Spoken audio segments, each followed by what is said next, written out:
अस्सलाम वालेकुम दोस्तों, मैं हूं शाहिद हुसैन।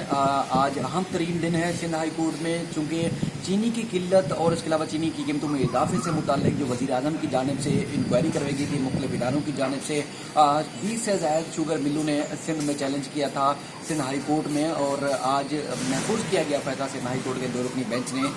सुना दिया है। सिंध हाई कोर्ट ने एक इंतहाई अहमियत का हामिल ये फैसला सुनाया है, क्योंकि पूरी कौम की नज़रें शुगर माफिया के ऊपर, या जो शुगर इंक्वायरी कमीशन और उसके बाद जो पेशरफ्त होनी थी उस पर पूरी कौम की नज़रें लगी हुई थी। लेकिन सिंध हाई कोर्ट के हुक्म के बाद अब लग रहा है कि ये मज़ीद मामला जो है तातुल का शिकार हो जाएगा, तूल पकड़ जाएगा। और जो उम्मीद जाहिर की जा रही थी कि शुगर जो माफिया हैं, चीनी माफिया हैं, या कीमतों में इजाफा होता है या किल्लत पैदा होती है तो उसके खिलाफ जो सख्त कार्रवाई की जाएगी, लेकिन वो तातुल का शिकार होता हुआ नज़र आ रहा है। अब सिंध हाई कोर्ट के जस्टिस के आगा की सरबराही में जो दो रुकनी बेंच ने फैसला सुनाया था उसके जो अहम पॉइंट्स हैं वो मैं आपको बताता हूं, क्योंकि आज मीडिया पर बहुत ज़्यादा ये मामला हाईलाइट नहीं हुआ। और एक वक्त मैं सिंध हाई कोर्ट में मौजूद हूँ, सुबह का टाइम है, मैं चाह रहा हूँ कि आपको बर वक्त ये चीज़ पता चले। उसमें सिंध हाई कोर्ट ने शुगर इंक्वायरी कमीशन और इंक्वायरी कमीशन की जो रिपोर्ट थी उसको कलअदम करार दे दिया है। इंतहाई अहम बात, इंतहाई बड़ी बात है, सिंध हाई कोर्ट ने ये दोनों चीज़ें कलअदम करार दी हैं। इसके अलावा FBR, FIA, नैब और जो सिक्योरिटी एक्सचेंज कमीशन,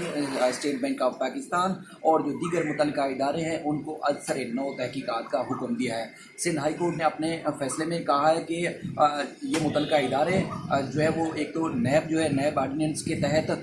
नए सिरे से तहकीकात करेगा, FBR जो है वो टैक्स कवानीन के मामले में तहकीकात करेगा, इसके अलावा स्टेट बैंक भी इस मामले का जायज़ा लेगा, और साथ ही साथ FIA जो है वो जो पुरानी रिपोर्ट थी चीनी कमीशन के हवाले से उसको नज़रअंदाज करके नए सिरे से नई तहकीकात करेगा। और तमाम इदारे ऐसे अफसरान को, ऐसे लोगों को शामिल रखेंगे जो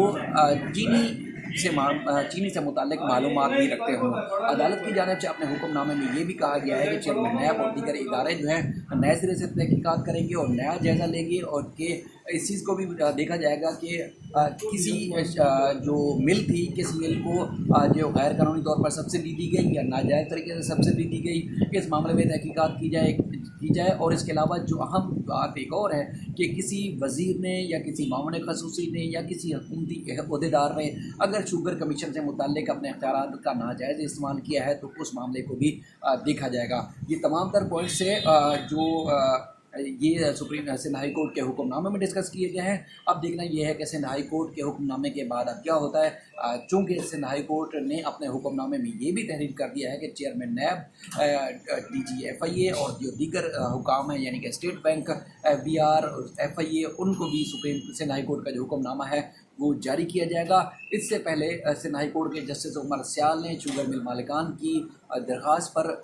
हुक्म इम्तना जारी किया था। उनको शुगर इंक्वायरी को और वफाकी हुकूमत को इन मिल मालिकान के खिलाफ, यानी कि जो दरख्वास्त गुजार थे इनके खिलाफ कार्रवाई से रोक दिया था। और इसी हुक्म इम्तना के खिलाफ, यानी कि जो आर्जी हुक्मनामा था उसके खिलाफ